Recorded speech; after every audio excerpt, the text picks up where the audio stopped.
inclina tu cuerpo hacia adelante. Ahí, eso es. Muy bien. Tranquilo. Y si quieres parar, ¿qué haces?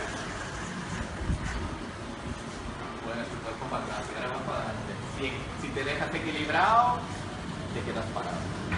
¿Vale? Ven, conmigo.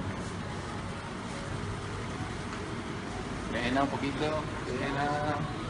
Despacito. No hace falta dar, acelerar y frenar, acelerar y frenar. Movimiento continuo y suave. ¿Vale?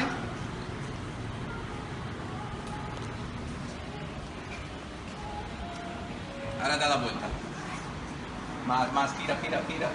Esa no es como la bici, que es así, es lateral. ¿Vale? Gira todo y mira, gíraselo. Ahora para allá. Frena un poquito más, ven conmigo aquí esta vez.